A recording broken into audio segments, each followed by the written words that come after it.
አድማጭ ተመልካቾቻችን እንደምን ዋላችሁ። እንኳን ለ130ኛው የአድዋ ድል መታሰቢያ በዓል በሰላም አደረሳችሁ። ይህ በዓል ለእኛ ለኢትዮጵያውያንና ለማህበረሰባችን በተለይም ልዩ ቦታ የምንሰጠው በዓል ነው። ይህን ፕሮግራም አስመልክቶ እኛም በዛሬው ዕለት ልዩ ዝግጅት ይዘን ቀርበናል። እስከ ፕሮግራም ፍጻሜ እንድትከታተሉን በአክብሮት እንጠይቃለን። እንግዲህ ይህንን ልዩ ፕሮግራም ይዘን የቀረብነው እኔም ዶክተር አስራት ኤርሞሎ እና ባልደረባይ አበራ ሄቢሶ ነን ይዘን የቀረብነው። ዛሬ እንግዲህ በርካታ ርዕስና በርካታ ንዑሳን ርዕሶችን ይዘን ቀርበናል። የአድዋ ድልና የሀዲያ ተሳትፎ በሚል ጉዳይ ነው እንግዲህ ዛሬ የምንወያየው። ብዙ ትምህርቶችን እንደምታገኙ ተስፋ እናደርጋለን። ብዙ አዳዲስ ነገሮችን እንደምትቀስሙ ተስፋ እናደርጋለን። ስለዚህ እስከ መጨረሻው ድረስ ከኛ ጋር እንድትቆዩ በአክብሮት እንጠይቃለን። ሚዲያችንን ቲዩባችንን እንግዲህ ሰሬዋና ቲዩብን ሰብስክራይብ፣ ፎሎ፣ ላይክ እንድታደርጉ በአክብሮት እንጠይቃለን። የዛሬ ዋና ርዕሳችን እንግዲህ የአድዋ ድልና የሀዲያ ተሳትፎ ነው። የአድዋ ድል እንግዲህ ለኢትዮጵያ ሕዝብ በጣም እጅግ ሲግኒፊካንት የሆነ ድል ነው። በዓለም ደረጃ የናኘ የጥቁር ሕዝብ ግንባርን ብቻ ሳይሆን አጠቃላይ ጦርነትን ያሸነፈበት እና የነጮችን የበላይነት ስሜት በተለይ በዛ ዘመን በ19ኛው ክፍለ ዘመን ነጮች ጥቁሮችን ማሰብ የማይችሉ እንስሳ ብለው ያስቧቸው ነበር። እንደውም አንዳንድ መጽሐፍት የሚጽፉ ሰዎችም ነበሩ። ለምሳሌ ምን እያሉ ያወራሉ? የሰው ዘርን በሶስት ይከፍላሉ። ነጭ ዘር፣ ሞንጎሊያን እና ጥቁር ብለው ይከፍላሉ። እና ነጭ ዘር በደንብ ማሰብ የሚችል ሲፈጠርም ፈጣሪ ሲፈጥረውም ስፔሻል አድርጎ የፈጠረው ሙሉ ማሰብ የሚችል ብሎ እንትን ይላሉ። ሁለተኛ ሞንጎሊያን የምንለው ይሄ ቻይና፣ እነሱ ደግሞ ከፊል ማሰብ የሚችሉ ናቸው ብለው ያስባሉ። ጥቁሮችን ደግሞ ጭራሽ ማሰብ የማይችሉ፣ ስለዚህ የሚመራቸው አካል የሚያስፈልጋቸው ሌላ ኃይል መጥቶ እንዲመራቸው የሚያስፈልጋቸው አካላት ናቸው ብለው እንደ ስልት ተጠቅመው ማለት ነው። ስለዚህ ሲፈጠሩም ጥቁር ሕዝብ ሲፈጠርም የተፈጠረው ሊመራ አይደለም፣ አቅምም የለውም፣ ማሸነፍ አይችልም የሚል ሜንታሊቲ ዴቨሎፕ የተደረገበት ሲቹዌሽንን እንመለከታለን። የውሸት ነው። እንደሚበልጡ ግን ያውቁታል። ነጮች ከሚገርም ነገር በጣም አደገኛ ዘረኝነት ያራምዱ ነበር 19ኛው ክፍለ ዘመን። ስለዚህ ይሄንን የሰበረ ነው አድዋ እንግዲህ ይሄንን ትርክት የሰበረ ነው እና የአድዋ ድል ቀላል የሚባል አይደለም። የሀዲያ ተሳትፎንም ዛሬ እንግዲህ ውድ አድማጭ ተመልካቾቻችን አዳዲስ ኢንፎርሜሽን በደንብ የምታገኙበት ነው። እስከ መጨረሻው ድረስ እንድትከታተሉን ደግሜ ጠይቃችኋለሁ። የመጀመሪያው ርዕስ እንግዲህ አቤ የአድዋ ጦርነት መነሻ ምንድን ነው? ውጊያውስ እንዴት ነበረ? ሁለቱ አካላቶች እንዴት ነበር የተሳተፉት? መነሻውስ ምን ብለህ ታነሳዋለህ? አመሰግናለሁ ዶክተር፣ አመሰግናለሁ። አድማጭ ተመልካቾቻችን እንግዲህ በድጋሚ ለ130ኛው የአድዋ ድል መታሰቢያ በዓል እንኳን አደረሳችሁ። ያው ዛሬ ልዩ ቀንም ስለሆነ እኛም ልዩ ዝግጅት ነው ይዘን የቀረብነው። በተለይም ለኢትዮጵያን እና ለመላው ማህበረሰብ፣ ለመላው ጥቁር ሕዝብ ይህ የተጋድሎና ድል እጅጉን ማህበራዊም፣ ኢኮኖሚያዊም፣ ፖለቲካዊም አኳያ ታሪክን የቀየረ ነበር። ያው ይታወቃል። ለዚህ ታሪክ ደግሞ መቼስ መነሻ ኢትዮጵያ ነው። ኢትዮጵያ ላይም ነው የሚከበረው። ለዛም ነው እንግዲህ ኢትዮጵያ ላይ ከቅርብ ደግሞ የአድዋ መታሰቢያ ሙዚየም ጭምር በስፋት ሌሎች በሚጎበኙበት አኳን አለ። ታሪኮች እዛ ተቀምጠዋል። ይሄ እንግዲህ የሀገራችን ትልቁ በዓል፣ ትልቁ ዓለም የሚያውቅበት፣ አፍሪካም የሚያውቅበት፣ ሊማርም የሚችልበት በዓል እንደሆነ ይታሰባል። ስለዚህ ይህንን በዓል አስመልክቶ ነው እንግዲህ አንተም መነሻ ላይ እንዳነሳ ይህን ፕሮግራም ይዘን የቀረብነው። ያው ያነሳው የአድዋ ጦርነት መነሻ ይታወቃል። እንደ ታሪክም ያው አንተም ሞር ዲቴይሉን የምታነሳ ቢሆንም መነሻው ላይ ያው ኢትዮጵያ ዘመናዊ መስተዳድር ከመዋቀሩም በፊት የተለያዩ የውጭ ተጽዕኖዎች ያሉባት ሀገር ናት። ብዙ ሙከራዎች የተደረገባት ኢትዮጵያ ካለችበት ጂኦፖለቲካዊ ስፍራ አንፃር የራሷን ስቴት እንኳን ሙሉ በሙሉ አዋቅራ ሳትጨርስ እና ቴዎድሮስ ጊዜም እና ምኒልክ ጊዜም እና ዘመነ መሳፍንት ጊዜዎቹ እንኳን እይታ የጠላት ወይም ኢትዮጵያን እንደ ስጋት የሚያዩት አልጠፉም። ዳክመንት በነበርን ጊዜ እንኳን በየአካባቢ ያው እናስታውሳለን በእንግሊዝ ጋር አንድ ላይ ሆኖ አብረው ዮሐንስ ዘፎርዝ ጊዜ የነበረውንም ሁኔታዎች እናስታውሳለን። ዞሮ ግን ይህ አድዋ ያው የተሳካውም ጦርነቱም መነሻ የሆነውም አፄ ምኒልክ ሁለተኛ ዳግማዊ ምኒልክ የምንለው መሪያችን በጊዜው ኢትዮጵያን እንግዲህ አንድ አድርገው እንትን ብለዋል። ዘመናዊ ዛሬ የምንለውን ስዕል ኢትዮጵያንን በዓለም አቀፍ ካርታ እንዲመዘገብ አድርገዋል። በወቅቱ ደግሞ የኮሎኒያሊዝም መስፋፋት ነበረ በጊዜው። ስለዚህ ከዚህ ኮሎኒያሊስቶች ደግሞ ፍላጎቱ የነበረው ጣሊያን ላይ ነው፣ ኢትዮጵያን ለመያዝ። ጣሊያን ከምኒልክ በፊትም ብዙ ሙከራ እንዳደረጉ እናውቃለን። ከዛ በኋላ እንግዲህ አንተም እንደምታውቀው የጣሊያን ፍላጎት ብዙ የማታለያ ሐሳቦችን አንስተዋል ምኒልክ ጋር የተለያዩ ስምምነቶች በተለይ የምንወስደው ያው ውጫሌ ትሪቲውን ነው። በዚህ ሁሉ ምኒልክ ያው ኢትዮጵያን ግዛት አንድነትና ሉዓላዊነት ላይ የትኛውም ኢትዮጵያን በአሁኑም በመራውም በፊትም በግዛት አንድነትና በሉዓላዊነት ላይ ብዙም አይደራደሩም እንደ ሌሎች ሀገራት። ስለዚህ ከዚህ ጋር ታይዞ የውስጣቸው ጽናት እንግዲህ የጣሊያንን ማታለል እንዲያሸንፉ አድርጓቸዋል። ይሄ እንግዲህ ጦርነቱን እንዲጀመር ያደረገበት ጣሊያን ኦሬዲ በአንቀጽ 17 እና 3 ላይ የተለያዩ ሚንሶችን በመጠቀም በተለይም ጣሊያን ኢትዮጵያ በማናቸውም የውጭ ግንኙነቶች ላይ ሊታደርግና ሊታሳካ የምትችለው በጣሊያን በኩል ነው የሚል ቨርሽን በነሱ ቨርሽን እና በአማርኛ በተቀያየረ መሆኑንና አንቀጽ 17 በተለይ የውጫሌ ትሪቲው ማለት ይሄ አንቀጽ እንግዲህ ለምኒልክ አልተዋጠላቸው because ሉዓላዊ ሀገሬን ዳንነቴን ግዛቴን ሊወረይ ነው የሚል ጉዳይ ሲኖር ዲፕሎማሲያዊ አካሄድ ነው የሄዱት። በዚህ በዲፕሎማሲያዊ አካሄድ በኋላ አልተሳካላቸውም። የጣሊያን ፍላጎት አንድና አንድ ነው፣ ኢትዮጵያን ኮሎናይዝድ ማድረግ ነው ፍላጎቱም ነበረበት። ከዛ አኳያ ነው እንግዲህ ይሄን አንቀጽ አልቀበል ብለው በመጨረሻ ላይ ጦርነት እንድታወጅ ኢትዮጵያንን አስተባብረው እንግዲህ በውል ያልቻሉትን በኃይል መጡ ማለት ነው። በፊርማ ያልቻሉትን በኃይል መጡ፣ በፊርማ አሸነፉ። አወቁ፣ እንደነቁ አወቁ። ጣሊያንም ደግሞ በኃይል እንደሚያሸንፍ ተስፋ አደረገ። ኦሬዲ ጥቁር ነዋ ተሲሎበታል። አንደኛ ሞደርን አርም የለን ማለት ነው፣ ቴክኖሎጂም የለን በጊዜው። አገራችንም ጸንቶ በሁለት እግር አልቆመችም ማለት ሁሉም አካባቢ ኢኮኖሚያዊ እድገትም የለም፣ በዛው ልክ የተለያዩ አጋሮችም የሉም። ከዚህ አኳያ ለጣሊያን እጅግ በጣም ቀላል ነበር ያሰቡት ኢትዮጵያንን ማሸነፍ ማለት።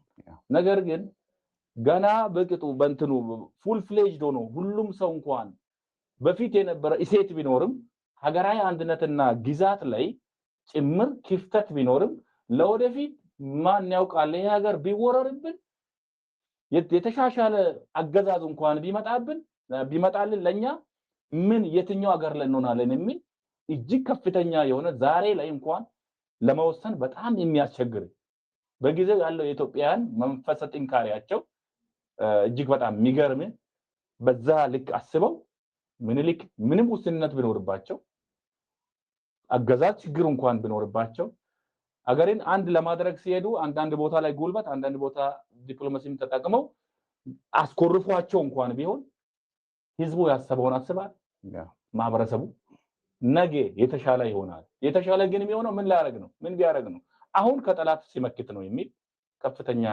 ዝግጅት ላይ ሆኑ። እሳቸውም ጥሪ ያቀረቡ በከፍተኛ ወኔ ይሄ ሀገሬ ነው ሊወረር ነው ጠላት ሊወረር ነው አሉ። ዘን እንግዲህ እንደምታውቀው ለጦርነት ሁሉም ለዛውም ባልተመቻቸበት በእግሩ ከጫፍ እስከ ጫፍ ከአርባ ምንጭ ከጂማ ጫፍ ከሐረር ጫፍ 900 ምናምን ኪሎ ሜትር እንግዲህ 1000 ምናምን ኪሎ ሜትር ከሐረር በነገራችን በእግር ይሄ ያው ሁላችንም በትምህርትም የደረስንበት ነጮች እስካሁን ጸጉራቸውን የሚጨርሱበት እጅግ እልህ ውስጥ ገብተው የሚናደዱበት ምርምር ሰርተው እንኳን ያላገኙበት ለምን እንደዚህ ሰዎች በዚህ ጊዜ በዛ ሰዓት ቴክኖሎጂ ሳይኖር መሳሪያ ሳይዝ እንዴትስ አገርን ቢወዱ ነው እንደዚህ አይነት የተንቀሳቀሱት ብለው እኮ ምርምር አድርገው ኦልተርኔቲቭ ምርምር ላይ ነው የገቡት። ያኛውን አቅቷቸው ኦልተርኔቲቭ ምንድነው የአፍሪካን ልብና አእምሮ እንዴት እንጉዳው የሚል እናሸንፈው ገንዘብ ሰተን ነው እንዴት አድርገን ነው የሚል ሌላ ስልት ነው የቀየሱት። እንግዲህ እስካሁን ድረስ የሚጠቀሙት እኮ በጉልበት ቶታሊ ማሸነፍ ሙሉ አቅም እንደሌላቸው የሚያሳይ ነው የሆነው የአድዋ ተጋድሎና ማሸነፋችን ማለት። ስለዚህ አሸነፍን። ጦርነቱም ያው አንተም ትደግመዋለህ። ጦርነቱ ደግሞ ያው ውጤቶቹ ላይ እንትን እንሯ መነሻው ያው ውጊያው በጊዜው ያው ሲንቁም ጦሩም ያለውን ሁሉ ኃይል ነው የኢትዮጵያን የተጠቀሙት። እንግዲህ ተሳክቶልን ውጊያውን አሸንፈናል። የውጊያዎቹ ውጤት መቼስ ዓለም በሚያውቀው ታሪክ ላይ ተመዝግቦ እስካሁን ነጩ አንገቱን ደፍቶ መቼም ቢሆን ጥቁር ላይ 100% ደካማ ናቸው ብሎ እንዳያምን እና ስነ ልቦና እንትን ውስጥ እንዲገባ አድርገዋል። ያው ይሄን ይመስላል። አቤ በጣም እናመሰግናለን። ውድ አድማጭ ተመልካቾቻችን እንግዲህ ውይይታችን ቀጥሏል። ዛሬ ልዩ ፕሮግራም ነው የያዝነው። አድዋን እንግዲህ እንተርከዋለን። ደግመን ደጋግመን እንተርከዋለን። ምክንያቱም ይህ በዓል ወይ ደግሞ የአድዋ ድል ማለት እንዲሁ በዋዛ ፈዛዛ የምንመለከተው አይደለም። ደረታችንን በዓለም አቀፍ ደረጃ ደረታችንን ነፍተን እንድንሄድ ያስቻለን፣ አንገታችንን ቀና ያስደረገን እኛም ብቻ ሳይሆን መላው የጥቁር ሕዝብን ቀና ያስባለ በዓል ነውና ይሄ በዓል ይሄ ድል በደንብ ተደርጎ ተደጋግሞ መተረክ አለበት። ትውልዱ ከዳር እስከ ዳር እያንዳንዷን የአድዋን ማንነት ማወቅ መቻል አለበት። እንደ አዲስ ነው ማሰብ ሁሌ የኛ ዓላማም እሱን ማሳወቅ ነው። ደጋግመን እንተርከዋለን። ኦኬ እንግዲህ የአድዋ ድል የአድዋ ጦርነት መነሻ አንተም ብዙዎቹን አንስታቸዋል። ቤዚክ ኮዝና መሰረታዊ መነሻና ቅጽበታዊ መነሻ በሚለው እንከፍለዋለን። መሰረታዊ መነሻ የምንለው ይሄ ስክራምብል ፎር አፍሪካ ወይም ደግሞ በርሊን ኮንፈረንስ ላይ በፈረንጆች አቆጣጠር እንግዲህ በ1884-85 አካባቢ የተፈረመው የበርሊን ስምምነት የሚባለው ነው መነሻው።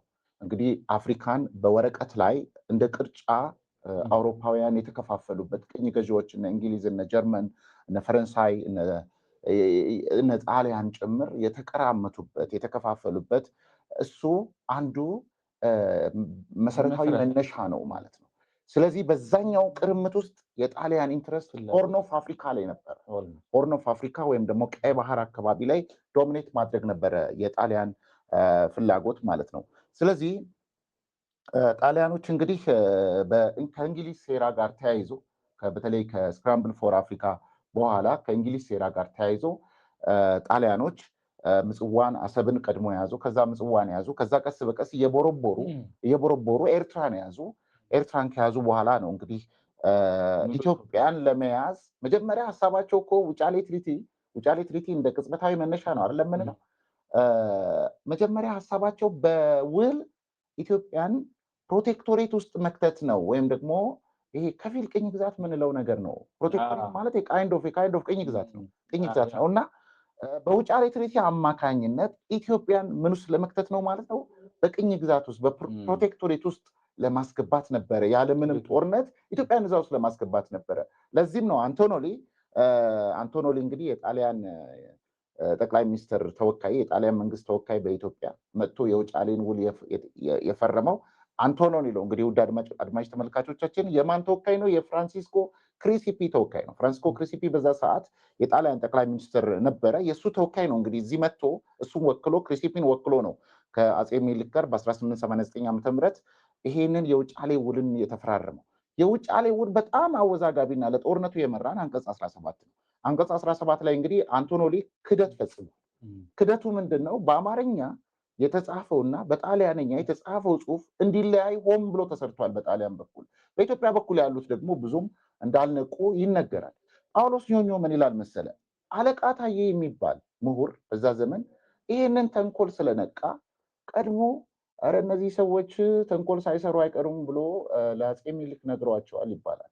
ተጠራጥሯል አለቃ ታዬ ይባላል። እና መጨረሻ አለቃ ታዬ ኧረ በጭራሽ አንቶኖሊ እኮ ይኸው ለ10 ምናምን ዓመታት የቅርብ ወዳጄ ነው፣ እንደዚህ አይነት ስራ አይሰራም ብሎ እንደውም አለቃ ታዬን እንደቀጡት ይነገራል ማለት ነው። ስለዚህ ምሁራን ነበሩ በዛ ሰዓት እና አለቃ ታዬ እና አስሜ ጊዮርጊስ ብዙ በርካታ ምሁራኖች ነበሩ በሰዓቱ ማለት ነው። እና እነዚህ ምሁራኖች ይጠቁሙ ነበር ዛት ኤክስተንት ማለት ነው ውጫሌ ትሪቲ ተጭበርብሯል እያሉ ማለት ነው። እና ዞሮ ዞሮ አንቀጽ 17 ላይ የነበረው ሁለት ቨርሽን ወይም ደግሞ አማርኛውና ጣሊያንኛው ትርጉም የተለያየ መሆኑ የአማርኛው ትርጉም ምንድን ነው የሚለው ኢትዮጵያ ከማንኛውም ሀገራት ጋር ግንኙነት ብትፈልግ ጣሊያንን መጠቀም ትችላለች ነው። ጣሊያንን እንደ ማንኛውም እንትን መጠቀም ትችላለች አለመጠቀም ትችላለች። በሌላ መልኩ ካለ ጣሊያን እውቅና ኢትዮጵያ መገናኘት አትችልም የሚለውን ቨርሽን ይሰጣል። በሌላ በኩል ማለት ነው ሁለተኛው ነው የጣሊያኑ ቨርሽን ነው። የአማርኛው ቨርሽን ፍሪ ነው። የአማርኛው ቨርሽን ምንድነው እንደ አማካሪ ያደርጋል። የጣሊያንኛው ቨርሽን ደግሞ ኢትዮጵያን ወደ ፕሮቴክቶሬት ቅድም ያልኩት ወደ ቅኝ ግዛት ስር የሚከት ነው ማለት ነው። ይሄኛው ቨርሽን ምንድነው የሚለው ኢትዮጵያ ከማንኛውም ውጭ ሀገራት ጋር ግንኙነት ከፈለገች በጣሊያን በኩል መሆን ግዴታ ነው ይላል። ግዴታ ነው ብሎ ያስቀምጣል ማለት ነው። ስለዚህ ይሄ ነገር ነው እንግዲህ አፄ ምኒልክ እንግዲህ ከ1-2 ዓመት በኋላ ነው የነቁት ይባላል። መጀመሪያ አላወቁም፣ የጣሊያን ቨርሽኑን አላወቁም። የአማርኛ ቨርሽኑ ብቻ ነበር እጃቸው ላይ ነበረው። የነቁት መቼ ነው? በ1991 ራስ መኮንን ጣሊያንን ለመጎብኘት ሄዱ ይባላል። ጣሊያን ሀገር ሄዱ፣ ጣሊያንን ለመጎብኘት ማለት ነው። እና ሮማ የጎበኙ እያሉ እዛ አንድ የሚማር ጣሊያን ሀገር የሚማር ሰው ነበር ይባላል። ኢትዮጵያዊ ማነው? አፈወርቅ ገብረ ኢየሱስ። እና አፈወርቅ ገብረ ኢየሱስ ሮማ ላይ በጣሊያንኛ የተጻፉ ጋዜጦችን ያነብና ምን ይላል? ኢትዮጵያ በጣሊያን ቅኝ ግዛት ውስጥ በአንቀጽ 17 በውጫሌ ስምምነት መሰረት ቅኝ ግዛት ውስጥ ገብታለች የሚል ጽሁፍ በጣሊያን ሀገር ሰርኩሌት እየተደረገ ነው። እና አፈወርቅ ገብረ ኢየሱስ ጣሊያንን ሲጎበኝ ይህን ነገር ሲሰማል ወዲያውኑ ለአፄ ምኒልክ ሪፖርት ያደርጋል። ኧረ ውጫሌ ትሪቲ ላይ እኮ ተጭበርብረናል፣ በአማርኛው ያለው ጽሁፍና በጣሊያንኛ ያለው ትርጉም የተለያየ ነው ብሎ አፈወርቅ ገብረ ኢየሱስ ነው በነገራችን ላይ 1991 ከ2 ዓመት በኋላ ጣሊያንን ለመጎብኘት ወዳጅ ብሎ ለመጎብኘት በሄደበት ይህንን ጉድ ሰምቶ የተመለሰው ማለት ነው። ፕላስ ደግሞ ሌላ ደግሞ ይሄ መጭበርበሩን ያወቁት መቼ መሰለህ አፄ ምኒልክ? ሌላኛው አፄ ምኒልክ ከ1 ዓመት ምናምን በኋላ ነው ለተለያዩ አውሮፓ ሀገራት ደብዳቤ ጻፉ። እኔ ደስ ብሎኛል ማለት ያው ንጉሰ ነገስት ሆኖ አይደለም 1889 ላይ ንጉሰ ነገስት መሆናቸውን ተከትሎም ደግሞ ለበርካታ አውሮፓ ሀገራቶች ደብዳቤ ሲጽፉ እነዚህ አውሮፓ ሀገራቶች እናንተ እኮ ከዚህ በኋላ በጣሊያን ስር ናችሁ፣ እንዴት ነው ቀጥታ ደብዳቤ ለኛ የጻፍክልን? በጣሊያን በኩል ላክ የሚል መልእክት ደረሰው ማለት ነው። ይሄ ነገር አፈወርቅ ገብረ ኢየሱስ የተናገረውም ይሄም ነገር ተደራረበና ምንድነው እየሆነ ያለው ነገር ብሎ ሲያጠና ለካስ ውጫሌ ትሪቲ አንቀጽ 17 አንቶኖሊ አጭበርብሮ ከዛ በኋላ አውቶማቲካሊ ምኒልክ ምንድነው ያደረገው? ያንን ውል ሰረዘው ማለት ነው። ኤክስ ነው ያደረገው። ሲሰረዝ አውቶማቲካሊ ጣሊያኖች በጉልበት መመካት ጀመሩ፣ ኢትዮጵያን ለመውረር ጀመሩ። ወዲያውኑ ከመረብን አቋርጠው የኢትዮጵያን ዳር ድንበር ጥሰው መግባት ጀምረዋል ማለት ነው። ስለዚህ ውጫሌ ትሪቲ እንግዲህ አንዱ ይሄ ነው። በኋላ ምኒልክም እንግዲህ ጣሊያኖች መረብ ወንዝን ጥሰው ትግራይን ሲወሩ እስከ አምባላጌ ድረስ መጥተው ወረሩ። መቀሌን አልፎ እስከ አምባላጌ ወረሩ ማለት ነው። ይሄንን አፄ ምኒልክ የሰሙት የት ነው? ወላይታ ካምፔን ላይ እያሉ ነው የሰሙት። አፄ ምኒልክ ወላይታ ዘመቻ ላይ እያሉ ይሄ ወሬ ደረሳቸው። ወዲያውኑ ነው የተመለሱት ወደ አዲስ አበባ። አዲስ አበባ ተመልሰው ምን አደረጉ ማለት ነው? ይሄ ታሪካዊውን አዋጅ ለኢትዮጵያ ሕዝብ አወጁ። አገራዊ ግዛትን ሁላ አንድ አድርገው አልጨረሱም። ይሄ በጣም መነሳት ያለበት በዛ ሰዓት አድዋ ጦርነት በተካሄደበት ሰዓት የኢትዮጵያ ሀገረ መንግስት ግንባታ ገና አልተጠናቀቀም። ገና ከወላይታ ካምፔን ላይ ያሉ ነው አድዋ ጦርነት የተጀመረው። ኢሚዲየትሊ ወደኋላ ተመልሰው እንግዲህ ታሪካዊ የሚባለውን አዋጅ አውጀዋል። ምኒልክ እንግዲህ ሰላማዊ ነገር ደግሞ ሞክሯል። ከጣሊያን ጋርም ቀድሞ ብዙ በጣም ማለት እንዲያውቁ ግዛት ሉዓላዊነትን እንዲያከብሩ እንደማያዋጣቸው በጣም ብዙ ሞከሩ። በኋላ መጨረሻ ሞቢላይዜሽን ነው እንግዲህ ህዝብ ተነሱ። ከዛ በኋላ ፋይናሊ እንግዲህ በጣሊያን በኩል ወደ 20 ሺህ ሰራዊት እንደተሰለፈ ይነገራል። በኢትዮጵያ ሳይድ ደግሞ ከ70 እስከ 80 ሺህ ሰራዊት እንደተሰለፈ ይነገራል። እንግዲህ የትጥቅ ልዩነት በጣም ከፍተኛ ነው። ጣሊያኖች እስከ አፍንጫቸው ነው የታጠቁት። ኢትዮጵያውያን እንግዲህ የገበሬ ጦር ነው የነበረው በሰዓቱ። መጀመሪያ ጦርነቱን የጀመረው ማን ነው ሲባል ጣሊያኖች ናቸው የጀመሩት። በማን አማካይነት? በሰላዮች አማካይነት። በነገራችን ላይ ደብል ኤጀንቶች ነበሩ በዛ ሰዓት ማለት ነው። እንደነ ባሻ አዋሎም የመሰሉ ጀግኖች ነበሩ በሰዓቱ ማለት ነው። ባሻ አዋሎም የተቀጠረው ለማን ነው? ለጣሊያን። ማንን እንዲሰልል? የሚኒሊክን ሰራዊት ኢትዮጵያን እንዲሰልል። እነሱ እንግዲህ ጣሊያኖች ያሰቡት እንግዲህ ባራተሪ በዛ ሰዓት በጣሊያንን ጦር የሚመራው ዋና አዛዡ ባራተሪ ነው። ባራተሪ ባሻ አዋሎምን የቀጠረው ለምንድን ነው? ባንዳ ሆኖ ኢትዮጵያውያንን ሰልሎ ትክክለኛ መረጃ እንዲሰጠው ነው። ባሻ ግን ጀግና በመሆኑ በጣሊያኖች እየተከፈለው የሚከፈለው በጣሊያኖች ነው። ሚኒሊክ ምንም አይከፍለው። ለማይከፍለው ሚኒሊክ ትክክለኛውን መረጃ ይሰጣል። ለሚከፍለው ጣሊያን ግን የተሳሳተ መረጃ ይሰጣል። እና በባሻ አዋሎም ስር ደግሞ 5 ሰላዮች ነበሩ ይባላል። እና መጨረሻ ጣሊያኖች አታክ እንዲያደርጉ የተሳሳተ መረጃ የሰጠው ቀድሞ አታክ እንዲያደርጉ የተሳሳተ መረጃ የሰጠው ባሻ አዋሎም ነው። ይህን የተሳሳተ መረጃ ይዘው ነው ጣሊያኖች ከመሸጉበት ድንገት ወጥተው የሚኒሊክን ሰራዊት እንመታለን ሲሉ፣ አንደኛ ጂኦግራፊካሊ ተሳሳቱ። የጂኦግራፊ ስተት ተሳሳተ። አንደኛም እንዲሳሳቱ ያደረገውን ባሻ እኮ እነዚህ ሰላዮች ናቸው ያሳሳቷቸው። ሁለተኛ ደግሞ የኢትዮጵያን ሰራዊት ምንድን ነው የጊዮርጊስ ቀን ነው ገብርኤል የጊዮርጊስ ቀን ይመስላል። የጊዮርጊስ ቀን ስለሆነ 23 አይደለም 23 አይ ቲንክ እንደዛ ይመስለኛልና የበዓል ቀን ስለሆነ የኢትዮጵያ ሰራዊት እንዳለ ክርስቲያን ስለሆነ ጊዮርጊስ ቀንን በጣም ስለሚያከብር ሁሉም ጠላ እየጠጣ ነው የሚተኛው። እንደው ዝም ብለን ጠመንጃም በስርዓቱ መደቀንም የለብንም ብለው ባሻ አዋሎም የኢትዮጵያን ሰራዊት አንደርማይን አድርገው ነገሩ። ነገር ግን የኢትዮጵያ ሰራዊት ተኩላ ነብር ሆኖ ጠብቋል። እንደጠበቀ አላወቁ እና አንደርማይን አድርገው ነው የመጡት። አንደኛ። ሁለተኛ ጂኦግራፊካል ሚስቴክ ነበረባቸው። ይሄ ሁለቱ ተደርቦ የኢትዮጵያ ሰራዊት በላቸው ማለት በላቸው። አብዛኛው የጦር ጀነራል እንደሞቱ እንመለከታለን። 7000 ጣሊያናውያን በዚህ ጦርነት ላይ ሞተዋል። በኢትዮጵያም ሳይድ ቀላል አይደለም። ከ4000 እስከ 7000 የሚሆን ሰራዊት ሞቷል። በዛም ሳይድ ደግሞ 7000 እና በርካቶች ቆስለዋል ማለት ነው በዚህ ጦርነት። እንግዲህ አሁን ይህንን ካወራን እንግዲህ የሚቀጥለው ርዕሳችን የጦርነት ውጤት፣ አሁን የአድዋ ጦርነት ውጤት አለው። መቼም ጦርነት ሲደረግ ኮንሲኩዌንስ አለው እና ለኢትዮጵያና ለመላው ጥቁር ሕዝብ ያለው ፋይዳስ ምንድን ነው የሚለው ላይ እንወያያለን። እንግዲህ በዚህ ጉዳይ ላይ እንግዲህ አቤ የምትጨምረው ሀሳብ የምታነሳው ሀሳብ ካለ?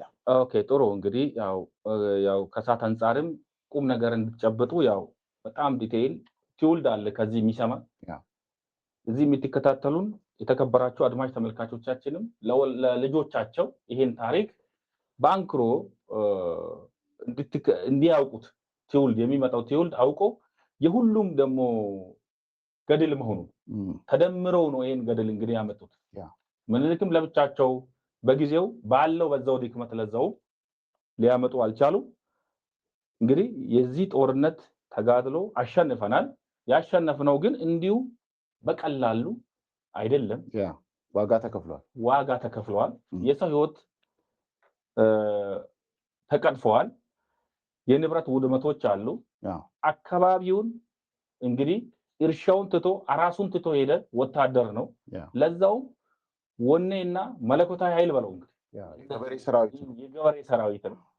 በዚህ ነው የተሸነፈ። ስለዚህ እንግዲህ ውጤቱ በኋላ ላይ ሉዓላዊነታችንን ለመመከት ለትውልድ እንግዲህ ቅኝ ግዛትንና በጠላት ተሸንፎ አንገቱን ደፍቶ መኖር የለበትም የሚል ጽኑ አቋም ስላለ ነው። እንግዲህ በሁሉም ጉዳይ ላይ ምንም እንኳን ጎንዮሽ ድክመት ቢኖር የዓላማ ጽናትና ተግባር ካለ ተግባርና የዓላማ ጽናት ካለ ያው ማታሸንፈው ነገር እንደሌለ የሚያሳይ ነገር አለው። ስለዚህ የጦርነቱ ውጤት ምን አመጣ? አንደኛ ለሀገራችን ቀድሞውኑ ለሀገራችን ሉዓላዊ ሆነን አሁን ዛሬ የምናየው የግዛት ድንበር እና ግዛት ወይም ስቴት የምንለው መነሻው እንግዲህ አድዋ ነው። ዛሬ የምናየው የግዛት ስንል እኮ ውስጡ ላይ ምን አለ? ማህበራዊ ትስስር አለው፣ ኢኮኖሚያዊ ትስስር አለው፣ የህዝብ ውህደት አለው። ባህሉ ኢንዲጂነስ ባህል አልጠፋም፣ ይዘን መተናል። ምናልባትም በጊዜው ጣሊያን ሙሉ በሙሉ ተቆጣጥሮብን ቢሆን ኖሮ ከኢኮኖሚ መሸነፍን ባሻገር ከፍተኛ የእሴት መዘበራረቅ ዛሬ የምናያቸው ስቴት ቢልዲንግ ፕሮሰሱ ይጠፋል። ዛሬቷ ኢትዮጵያ ሞደርን ኢትዮጵያ ትበላሽ። ለምክንያቱም ስቴት ቢልዲንግ ፕሮሰሱ አልተጠናቀቀም። አንደኛ ይፈርስም ነበር እንደው እዛውኑ ኮላፕስ ያደርግ ነበር። ኮላፕስ ባያደርጉ እንኳን ተመልሰ የምትወቅሰው ኢትዮጵያ የሆነ ወንድም አታገኝ። አገዛዙን ያጠፋም ይሁን ያለማ ትናንት እኮ እነ እከሌ ስላሉ ነው ትላለህ። ግን ምን ይሆናል አንተ ወደ ኋላ ስትሄድ ጣሊያን ነው ያመጣው የሚል ሌላ አይታል። በጣሊያን የመጣ ነው ማሳበብ ኤክስተርናላይዝ ታደርገዋለህ ማለት ነው። ግን አሁን ይሄ ማናቸው በግዛት ውስጥ ላሉ ችግሮች አሁን ላለውም እንኳን የኛው ችግር ነው ብለን እንድንወስድ አይታል። የኛው ነው የራሳችን ነው። ምን እናድርግ፣ እንዴት እንወያይ፣ ምን አለን ያልጠፋ፣ ምን አለ የጠፋ ብለን እንድናወራ የአድዋ ተጋድሎና ድል ትልቁን ቦታ ይይዛል። ራሳችንን ዛሬ ላይ ያለን ታሪክ አፍሪካ ህብረትን መስርተን በተለይ ከምኒልክ በኋላ ደግሞ ያሉ ሁሉም መሪዎቻችን በሞላ ጎደል የግዛት አንድነትን የአፍሪካን ውደትን በከፍተኛ ቦታ ላይ ሲያስቀምጡና ኢትዮጵያ ተምሳሌት ሀገር እንድትሆን እያደረጉ እንደመጡ እናስታውሰዋለን። የተለያዩ የውስጥ ችግሮች እንኳን ቢኖሩ አይታል because የሁሉም ድምር ውጤት ነው። ዛሬ ላይ ሆነን እንኳን እዚህ በሰላም ባለን ሀገራችን በሉዓላዊነታችን ኮርተን አትሊስት በአንጻራዊ ሰላምና መረጋጋት ውስጥ ሆነን ይሄን የምናወራው ተጋድለውንም እንዘክረው ማለት ነው። ስለዚህ ይሄ ስለሆነ የመጀመሪያው ውጤትና ጥቅም ለራሳችን የመጀመሪያው። ሁለተኛ መላው ጥቁር ህዝብ ኢትዮጵያን እንደ ተምሳሌት ሀገር የጥቁሮች አሪያ የጥቁሮች አባቶች ናቸው። ኦኬ ኢትዮጵያ ከመነሻውም የሰው ዘር መገኛ ነው ተብሎም ስለሚወሰድ ከዛ በኋላ ሁለተኛን ተጋድሎ ነው ሁለተኛውን ታሪክ ነው ያስመዘገበው በአለም ዘንድ ማለት ነው። ሶ ይሄን ምንድነው አፍሪካም በቅኝ ግዛት ውስጥ ነው እናውቃለን። ስለዚህ በቅኝ ግዛት ውስጥ ሆኖ ከቅኝ ግዛት ለመላቀቅ የነጮች የበላይነትን አምኖ ነው የተቀመጡት። አምኖ የነበረው ነው እኛ አቅም የለንም የሚል መንፈስ ውስጥ አሉ ማለት። በዛው ልክ ደግሞ ፓን አፍሪካኒዝምን የጀመሩ የቅድመ አያቶች የዚህ የስሌቭ ትሬድ በኩል የሄዱት እንግሊዝም፣ አሜሪካም፣ ሌሎች ፈረንሳይም፣ ቤልጅየምም፣ ፖርቹጋልም፣ ካሪቢያን ነው ላቲን አሜሪካ እነዛ አካባቢ ያሉ የጥቁሮች ቁጭት አለ። because ቅድመ አያቶቻቸውን ምን አድርገው ስቃይ ውስጥ እንዳሳለፉ ያውቃሉ። ነጭን መቼ ነው የምንበቀለው ብሎ የጠበቁ ናቸው። ስለዚህ እነዚህ ደግሞ አፍሪካን ድጋሚ ኮሎናይዝ ሲያደርጉ ነጮች ቅኝ ግዛት ውስጥ ሲያስገቧቸው ይሄንን ለመከላከል የተወሰነ ትምህርትም ወስደዋል፣ አቅምም ነበረባቸው። ይሄን መንፈስ እንደውም እነሱ ተመልሰው ሊመጡ ነበር። ሙሉ ተመልሰው ሙቭ አድርገው ከአፍሪካ ጋር ሆነው ሊታገሉ ነበር። ይሄን ለማድረግ አልቻሉም። መነሻውን እንግሊዝና አሜሪካ መቼስ ከፍተኛ ተንኮል ሰርተው የሰሩትን መርከብ ጭምር ሰባብሯቸው አሳምኗቸው ወደ ኋላ መልሷቸዋል። ነገር ግን መንፈሳቸውን ኢትዮጵያ አሳከች ማለት ነው። ኢትዮጵያ አሳክታ ጥቁር እስካሁን ድረስ ደረቱን ነፍቶ እኔም ሰው ልጅ ነኝ እንደውም በልጣለሁ እንጂ አላንስም የሚል because እነሱ በትርክት ነው የገነቡት። እስከዛሬ ድረስ እኮ ሪፈረንስ እኮ ነው አድዋ። ነጮች አሁንም ቢሆን ጥቁር ላይ አታክ ያደርጋሉ። ስለዚህ ጥቁሮች አሁንም ቢሆን ሪፈር የሚያደርጉት አድዋ ነው። አድዋ ሪፈር ያደርጋሉ ሁሉ ጥቁር። ስለዚህ የዋዛ ድል አይደለም ነው አድዋ። አድማጭ ተመልካቾቻችን አድዋ ምንድነው የሚሉ አንዳንድ የተዛባ አመለካከት ያላቸው ጣሊያን ባሸነፈም ይላሉ። ጣሊያን በጊዜው በተሸነፈና ዛሬ ላይ ኢኮኖሚም እንደዚህ በደረስን የሚሉ አሉ። በጣም አሲዩም ይሄ እኮ ግንዛቤ ነው፣ የግንዛቤ እጥረት ነው። ይሄንን ህዝብ ነው ምን እያስተካከልን ያለነው። ይሄን ማለት እንደዚህ አይነት አመለካከት ያላቸው ሰዎች ከዚህ መማር ነው። ልጆች አለ ትውልድ አለ።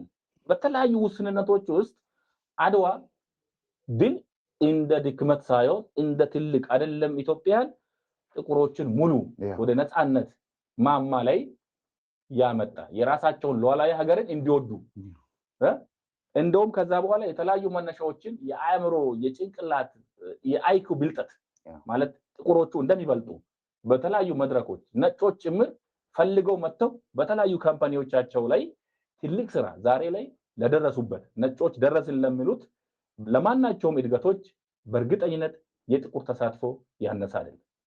አሁንም እዛም ያሉትን የሚጠቀሙት ጥቁሮችን ነው።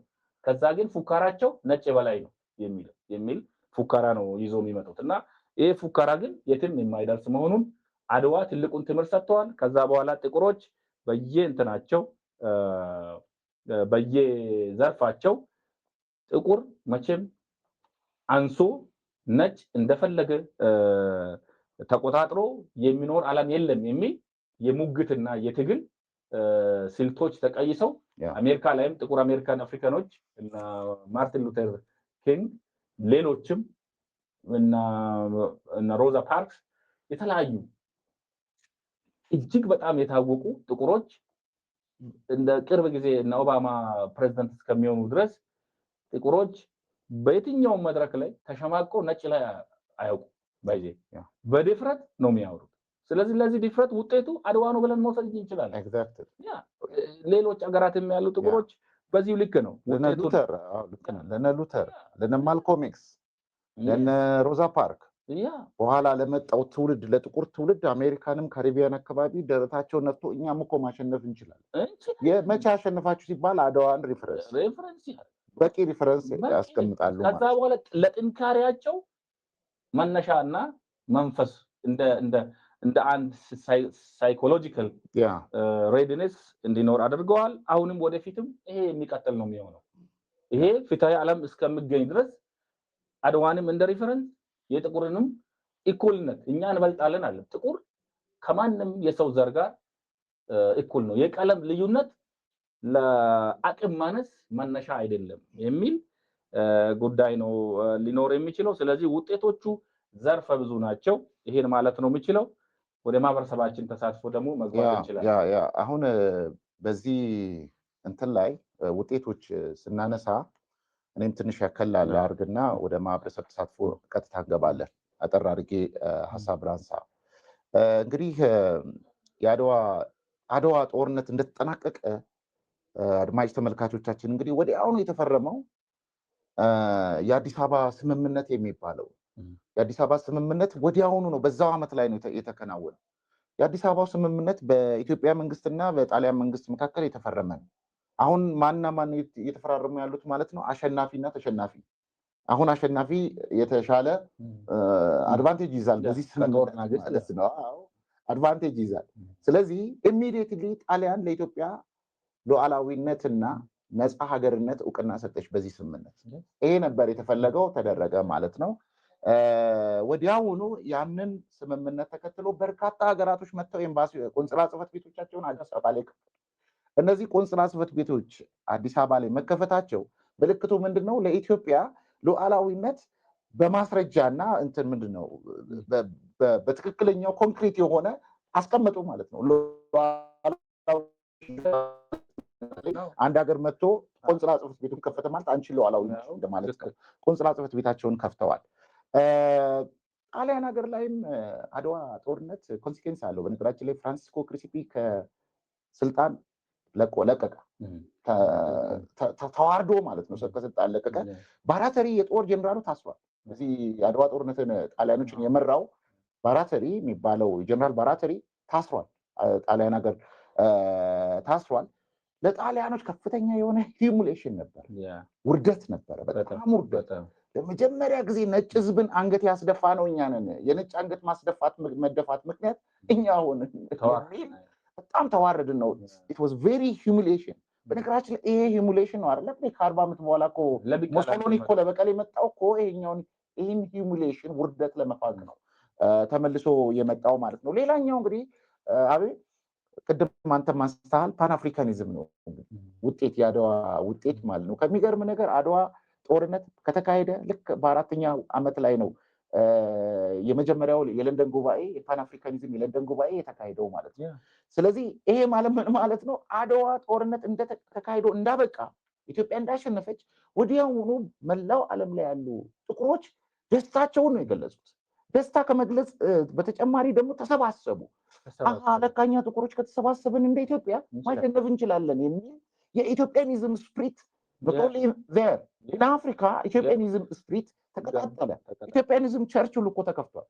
ብላክ ኢንዲፔንደንት ቸርች የሚል ቸርች ሁሉ ኢትዮጵያኒዝም ፎር ኤግዛምፕል ማላዊ ላይ እነ ቼሌምቦን ማንሳት እንችላለን። ኢትዮጵያኒስት ቸርች አቀንቃኞች ናቸው በጣም ማለት ነው። የኢትዮጵያ ባንዲራ የአብዛኛው አፍሪካውያን ባንዲራ ምልክት ሆኖ ቁጭ አለ ማለት ነው። መለከቱ ኃይል የምንለውም እኮ ነው። ኢትዮጵያን ወኔያቸው እኮ አስዩ ያንን ነገር ነው እና ያመጣው ነው። ዊሊያም ዲቪስን እና ማርኩስ ጋርቬይን ማንሳት ትችላለህ።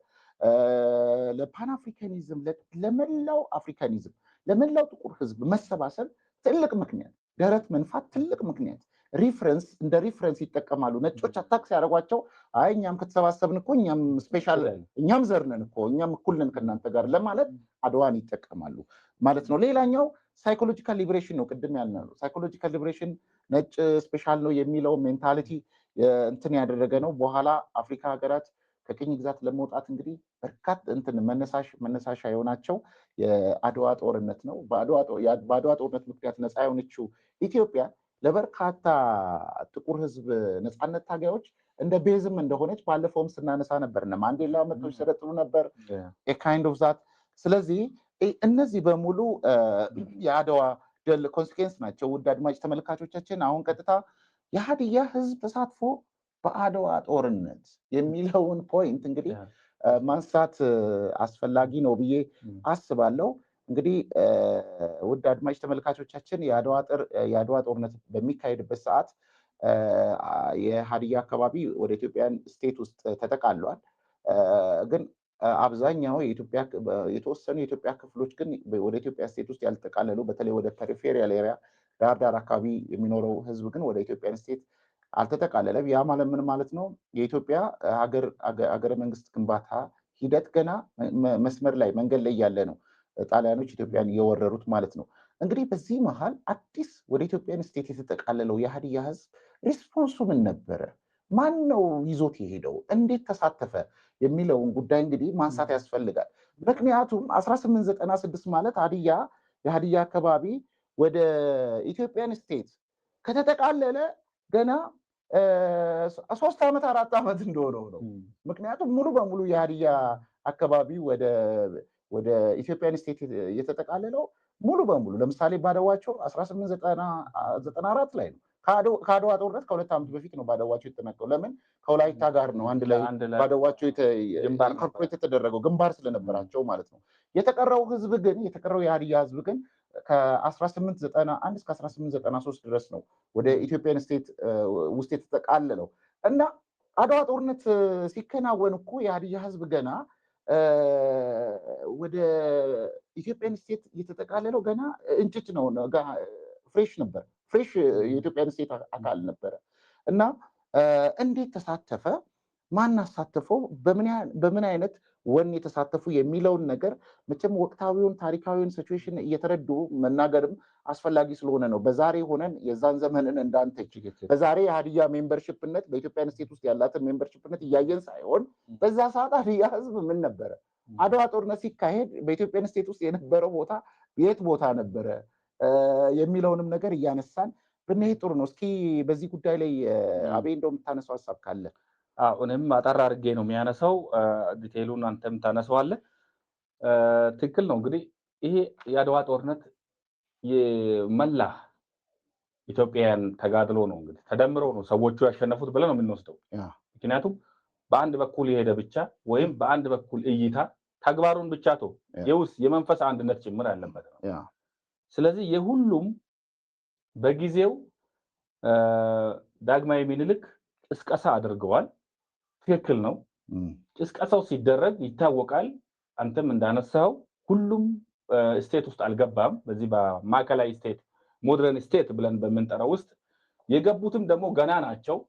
ይሄ አገር ወዴት ይሄዳል ብለውም ብዙም ትንባያ ውስጥ አልገቡም። ነገር ግን ያመነዋት ነገር አንድ ምንድነው? ነገ አሁን ካለው የተሻለ ይሆናል።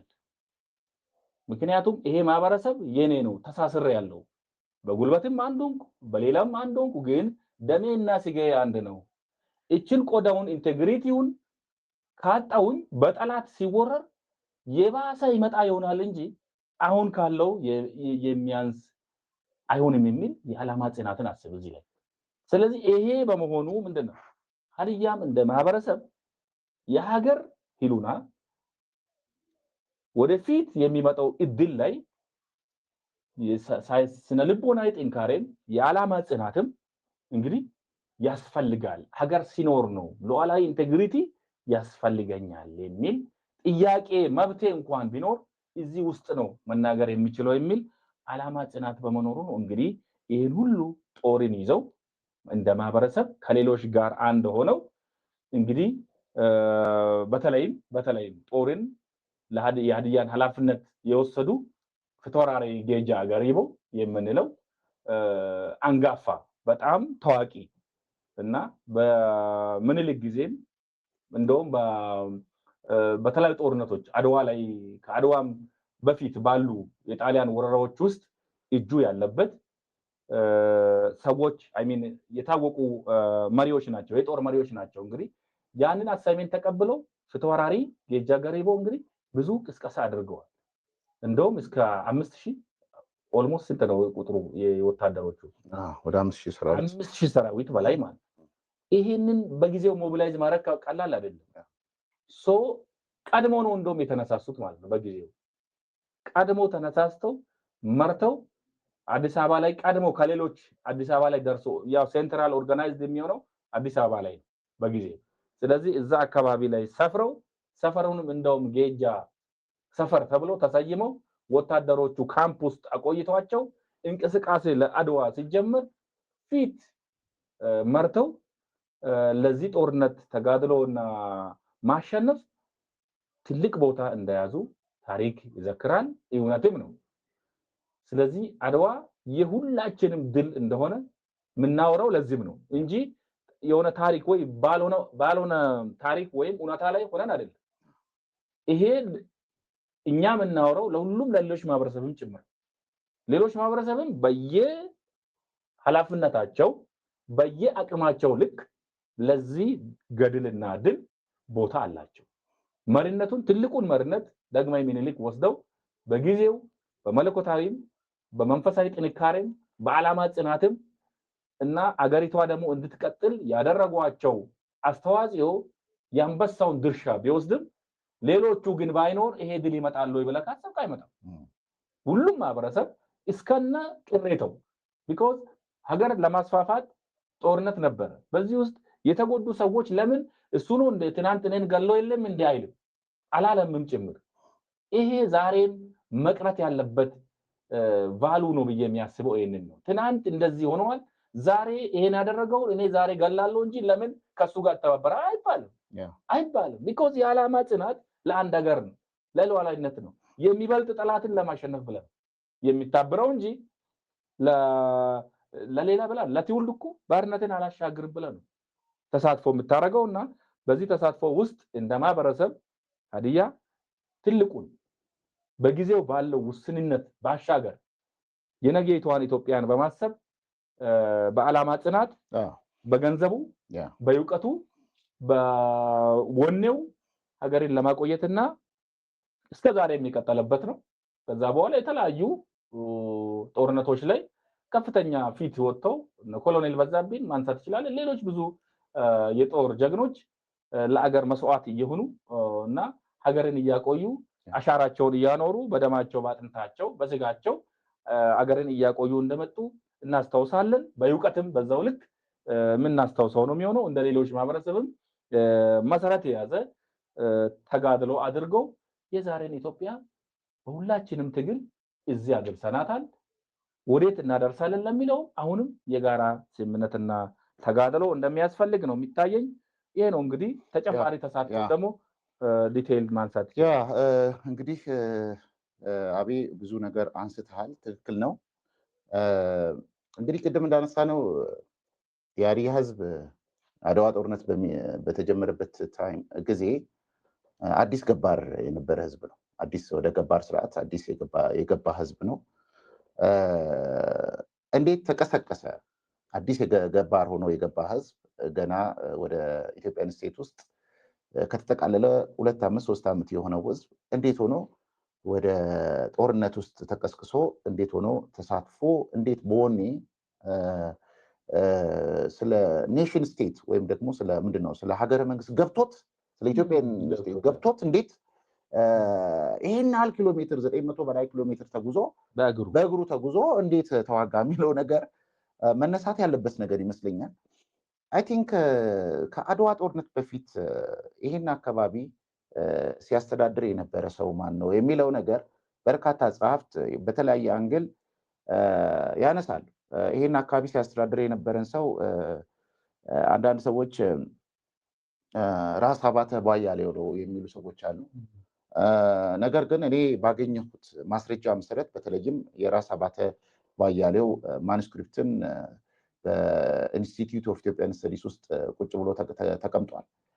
ያ ማኑስክሪፕት የሚያሳየው ራስ አባተ ቧያሌው እዚህ አካባቢ መጥቶ አስተዳዳሪ የሆነው ከአድዋ ጦርነት በኋላ ነው እንጂ ከአድዋ ጦርነት በፊት አልነበረም። ይሄ መስተካከል ያለበት ነገር ነው። ማስረጃዎች ፕራይመሪ ሶርሶች እዛ ስላሉ ማለት ነው። ይሄ መስተካከል አለበት። በዛ ሰዓት የአድዋ ጦርነት በተቀሰቀሰበት ሰዓት የዚህ አካባቢ አስተዳዳሪ የነበረው በሻ አቦዬ ነው። ብዙ ጊዜ ሰዎች ባሻ ይላሉ። ባሻ ሳይሆን በሻ አቦዬ ነው። በሻ አቦዬ ከወንድምየው ጋር ለማ አቦዬ ጋር ወልደ ማን ነው ራስ ወልደ ጊዮርጊስ አቦዬ ደግሞ እዛ ከፋን የያዘ ወንድም ደግሞ አለ። ሶስት ወንድማማቾች ከሚገርም ነገር አደገኛ ኢትዮጵያን ስቴት ቢልዲንግ ላይ ከፍተኛ አሻራ ያስቀምጡ ናቸው። ለማ አቦዬ ምንድነው ፊታው ማን ነው እዚህ ከፋን የገዛውም የእሱ ወንድም ነው ማለት ነው። እና የሀዲያን ጦር በዋናነት ይሄንን ከምባታንም ሀዲያንም አካባቢ ጠቅላላ አድርጎ ሲያስተዳድር የነበረው ሴንተሩ እንደው መጀመሪያ አካባቢ አና ዳገት ላይ ነበረ። ከዛ በኋላ ነው ወደ አንገጫ፣ ከዛ ወደ አንበርቾ፣ ከዛ በኋላ ወደ አንገጫ፣ ከዛ በኋላ ወደ ሆሳና ከተማ መመስረትም የመጣው ማለት ነው። ስለዚህ በሻ አቦዬ ነበር እንትን ሲል የነበረውና ይሄን ኃላፊነት አጠቃላይ መሪነቱን የወሰደው በሻ አቦዬ ነው። ምኒልክ የየአካባቢያችሁን ጦር ይዛችሁ ነው ብለው አዋጅ ሲያውጁ በሻ አቦዬ በግዛቱ ስር ያሉትን ጦሮች በሙሉ ነው የቀሰቀሰው። በሚቀሰቅስ ሰዓት በሱ ስር እንግዲህ ታዋቂ የጦር መሪዎች ተሳትፈዋል። አንደኛው ጌጃ ገሪቦ ነው። ፊት አውራሪ ጌጃ ገሪቦ ተሳትፈዋል ማለት ነው። የሀዲያን አካባቢ ጦር እየመራ ተሳትፏል። የከምባታን ጦር ደግሞ የዲልበቶ ልጅ እና ሄላሞ እየመሩ እንደሄዱ ማስረጃዎች አሉ። ከጌጃ ገሪቦ ጋር ደግሞ ሌሎች የጦር መሪዎችም ሀዲያ ውስጥ ነበሩ።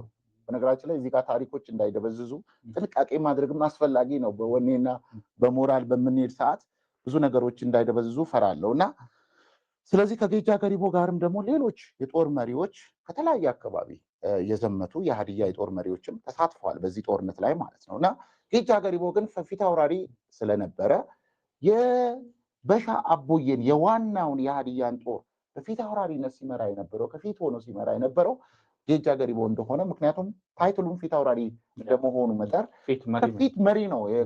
ቀዳሚ ጦር የሚባል ቀዳሚ ጦሩን ነው የቀደደ የሚሄደው እሱ እና ሌሎቹም ከኋላ ደጀን ጦሮች ናቸው፣ አብሮት የሚሄዱ ጦሮች ናቸው እና እየገሰገሱ ነው የሄዱት እና መጀመሪያ አዲስ አበባ ነው ሄዶ ካምፕ ያደረጉት ማለት። በዛ ዘመን አንድ ትራዲሽን አለ።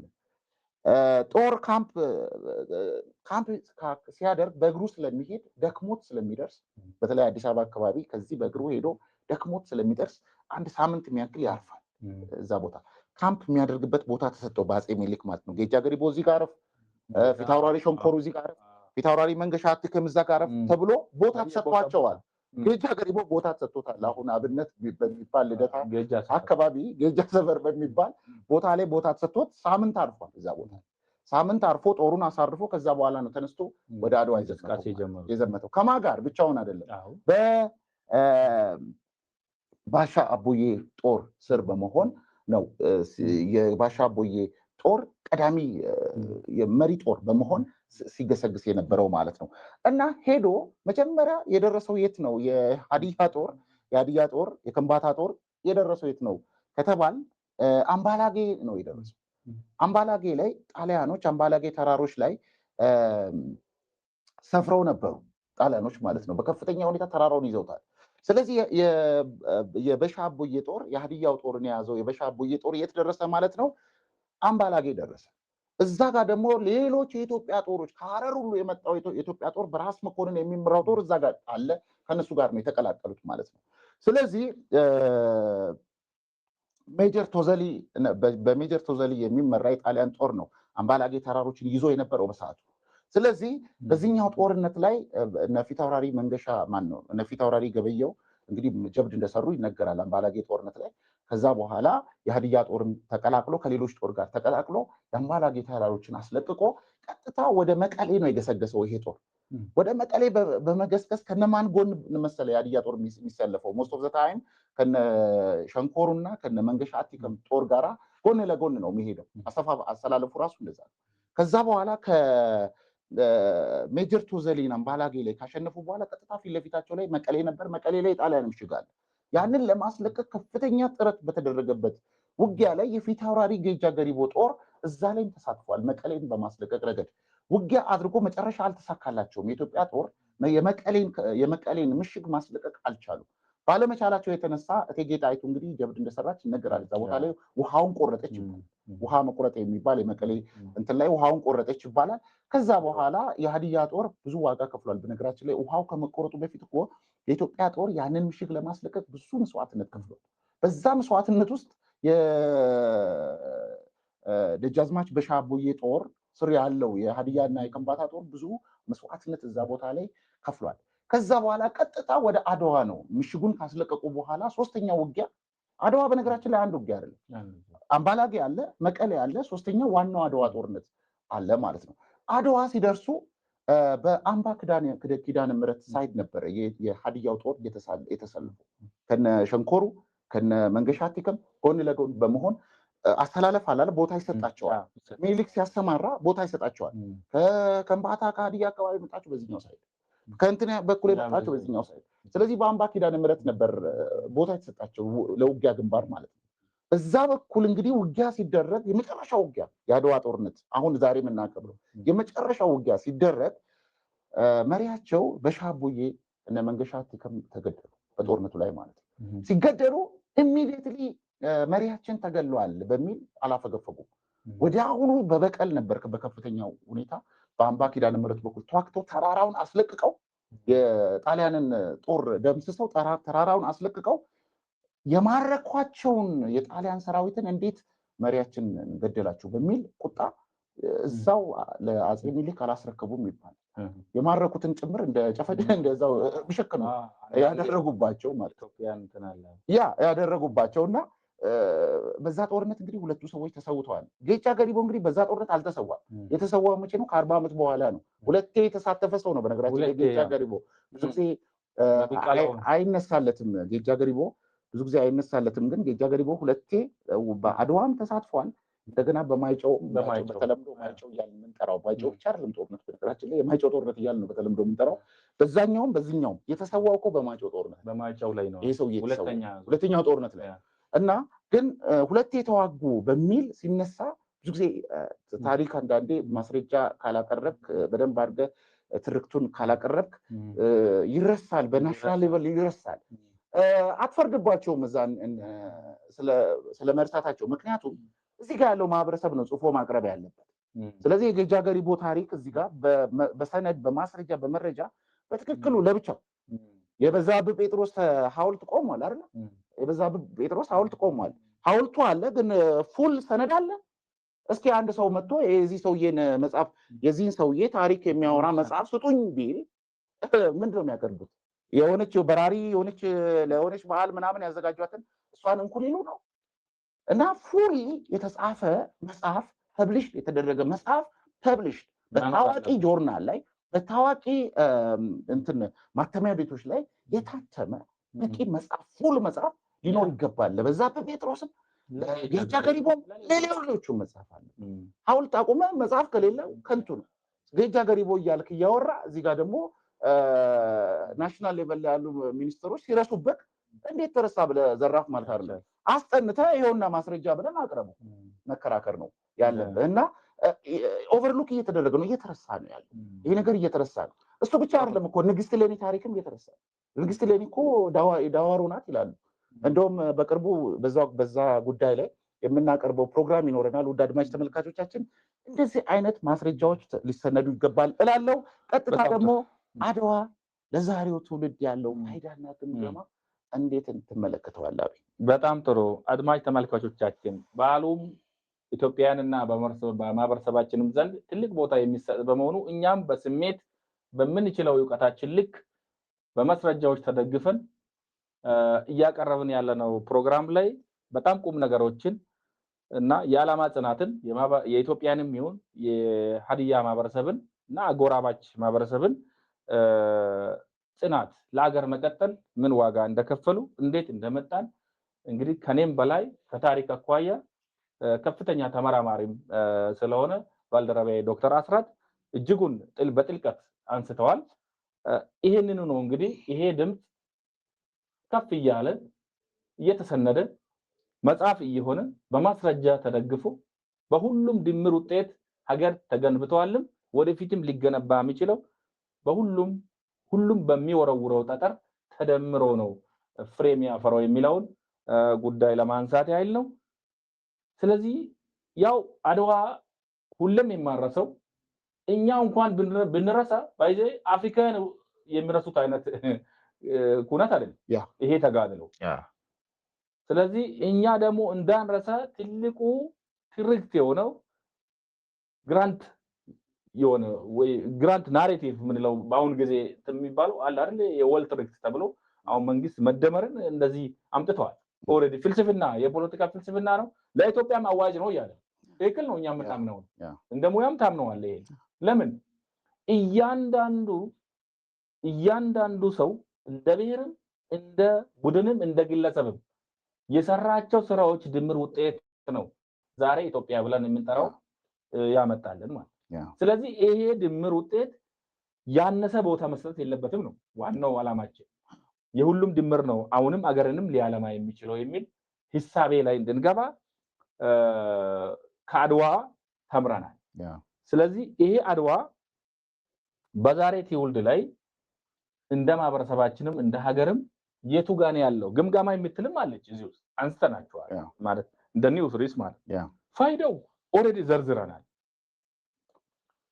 በጊዜው የነበረ እምነት ብሔራዊ ሉዓላዊነት ላይ ያለው እምነት እጅ ላይ ይዛ ወይም ፈርታይል የሆነ ግራውንድ ኖሮ አይደለም አንተ ዓላማ ጽናት ሊኖር የሚገባ። ትናንትና የነበረ ሃርድሺፕ ዛሬ እንኳን የለም። በዛ ልክ ሃርድሺፕን ዛሬ ልታይ አትችልም። ቴክኖሎጂም ባለበት በጦር መሳሪያም ኢኩፕድ በሆንበት በሌላ በእውቀትም በተቀየርንበት ነገር ግን ይሄንን ይዘ የአድዋ ጊዜ ያለው የውስጥ ዓላማ ጽናት፣ የውስጥ ዝግጁነት፣ የውስጥ ሀገራዊ እምነት፣ የውስጥ ሀገራዊ መግባባት፣ የውስጥ ሉዓላዊነትና ብሔራዊ ጥቅም ላይ ያለ አቋም የቱ ጋር ነው የሚለው ነው እኛ አሁን ማወቅ የሚገባል። ይሄን የምንለው እኮ ለየትኛውም ፓርቲ ወይም ለየትኛውም ቡድን ፍላጎት ማሳኪያ ብለን አይደለም። ለምንስ ይሄን እናስባለን? ለምን ነገ ህዝብና ሀገር ታሪክ የሚኖር ስለዚህ ታሪክና ህዝብና ሀገር ሉዓላዊ ሆኖ አድጎ ካልኖረ ልጆቻችን ደግሞ ታሪኳን እቺን ታሪክ ቅድም እያወራን እዚህ አካባቢ የተሰራውን ታሪክ አሁን ተሰንዶ አለመኖር ምን ሊሆን ነው? ወደፊት ጭራሽ ዜሮ ሊሆን ነው። ታሪክ ላይ ተሰንዶ አይኖርም። ስለዚህ በዚሁ ልክ ሀገራችን ላይ የሚሆኑ ጉዳዮች ላይ እንግዲህ ተዘግቦ ሪኮርድድ ሆነው የሁሉም ድምር ውጤት ሀገር ነው የሚል ወደፊትም በዚህ ጽናት ከዛ በተማርነው ጽናት እንደ ታሪክ አውርተን የምናልፈው ስላልሆነ እንድንሄድ ያስገድደናል ማለት ነው። እውነታውም እሱ ስለሆነ ይህን ደግሞ አቋም ለመያዝም ዓለም አቀፋዊ ሁኔታ የሀገራችን ተጨባጭ ሁኔታ የቀጠናዊ ችግሮችም አይታል እነዚህ ሁሉ እንደውም ከአድዋ ጊዜ በዛ ሃርድሺፕ ላይ ሀገርን ለዛውም ሀገር ተገንብቶ ባላለቀበት ጊዜ አስዩ ብዙ ቁርሾች፣ ጦርነቶች፣ ደም መፋሰሶች በነበሩበት ታሪክ ውስጥ ይሄ ተሳክቷል። ዛሬስ በእውነቱ እንደዛ አይነት ነገር የለም። የሐሳብ የአመለካከት በሽታ ካልሆነ በስተቀር ወደ ተግባር ገባለው በዛ አይነት መንፈስ በዓላማ ጽናት የወደፊት ኢትዮጵያን ለመገንባት እኔ የድርሼን ይወጣለው የሚል የሰው እይታና አመለካከቱ ዝግጁ ቢሆን እንደዛሬ ፈርታይል የሆነ ኦፖርቹኒቲ ነው። ስለዚህ ይሄን ኦፖርቹኒቲ ደግሞ ትውልድ እንዴት እያየው ነው? የመንግስት ኃላፊዎች እንዴት እያዩት ነው? ሲቪል ኦርጋናይዜሽኖች እንዴት እያዩት ነው? ምሁራን እንዴት እያዩት ነው? አዲስ የሚወጡ ትውልዶች፣ ተማሪዎች ዘንድ የት ደርሰዋል፣ ወዴት እየሄድን ነው የሚል ጉዳይ በእጅጉ ሁሉም አድዋ እንደ ትልቅ መሳሪያ ተጠቅመን ያለውን ድክመት አሻሽለን ሀገራችን አሁንም ገናና ሆና እንድትቀጥል እንደ ዓለም እንደ አፍሪካ እንደ ቀጠና ገናና ሆና እንድትቀጥል የምንሰራው ስራዎች ብዙ እንዳሉ ያስታውቃል። ስለዚህ ከነዚህም አንዳንዶቹን ዘርዘር ለማድረግ እንደ መፍትሄ ገምግመን ያየናቸዋል። ማንም የሚያውቅ ያ ወኔ የውስጥ ወኔያችን እንዲሞት ማናቸውም ችግሮች ባሻገር ሀገር እንዲቀጥል የትዕግስትና የመደመር ዕውቀትን መደመር ሐሳብ ሁሉም መለየት የለበትም ነው። ሁሉም መለየት የለበትም። ስለዚህ ውስንነቶች ትናንትም ነበሩ ነው። የትናንት ውስንነት እንደውም ይበልጣል ነው ከዛሬ ማለት ሶ የዛሬ እድል ሀገር አያደርገንም ነው። የዛሬ እድል እንደው ሞር እንድንገነባ እንድንተሳሰብ እንድንዋሃድ ያደርጋል። ስለዚህ ይሄ በጊዜው አስበናል፣ አሰቡ፣ ወሰኑ በጊዜው አይደል ግን ተገበሩ። ዛሬስ ይታሰባል፣ መልካም አይነት አመለካከት ያለው ይመስላል። ኦኬ ዝግጁነቱን በዛ ልክ የሆነ በቃ ከሀገር በፊት እኔ ልሙት አይነት የሚል ይመስላል፣ ግን ተግባሩ ሌላ ሶ ተግባር ባይኖር አድዋን እኮ የለም።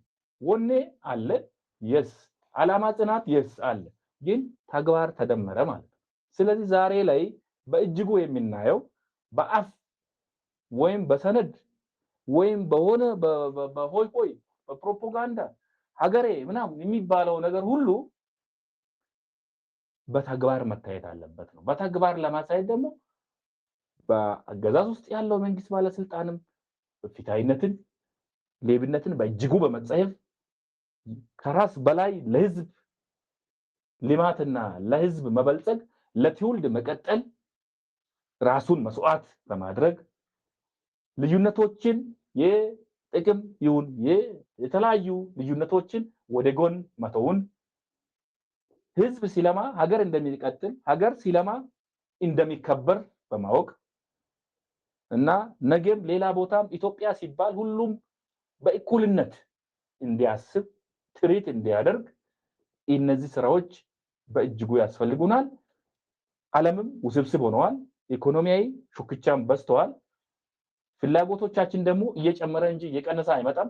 ሁላችንም እናውቃለን። የባህር በር ጥያቄዎች አሉ። አሁንም አይደለም የእውቀት አሁንም የደምና የአጥንት የስጋ መስዋዕትነትን የምንከፍልበት እኮ አለ። የግዴታ ነው ትከፍላለህ። ስለዚህ ለዚህ ምን አይል እንደ አድዋ አይነት ጽናት አለ ነው ውስጣችን ላይ። ይሄ መታሰብ አለበት።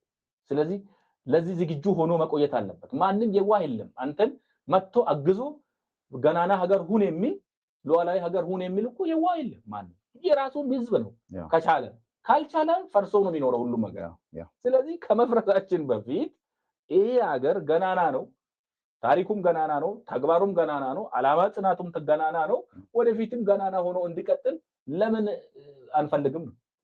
ሶዛት ሲት ውስንነቶች በየደረጃ ያሉባቸው ውስንነቶች መስተካከል ይኖርበታል የሚል የመጨረሻ መልእክት ይኖረኛል።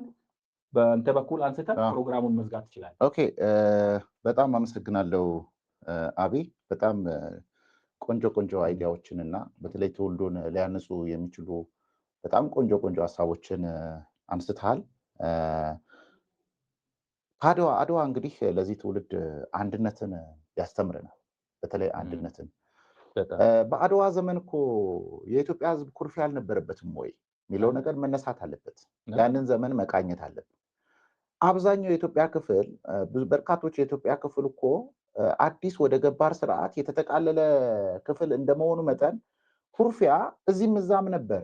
በኃይልም የተጠቃለሉ አካባቢዎች እንደመኖራቸው መጠን ኩርፊያ እዚህም እዛም ነበረ። ነገር ግን ይሄ የውጭ ጠላት ባዕድ ሀገር መጥቶ ሲወር ግን ኩርፊያውን ሁሉም ትቶ ነው ወደ አንድ ግንባር መጥቶ ውጊያውን የተቀላቀለው ማለት ነው። ለምሳሌ አንድ ኤግዛምፕል ማንሳት እንችላለን።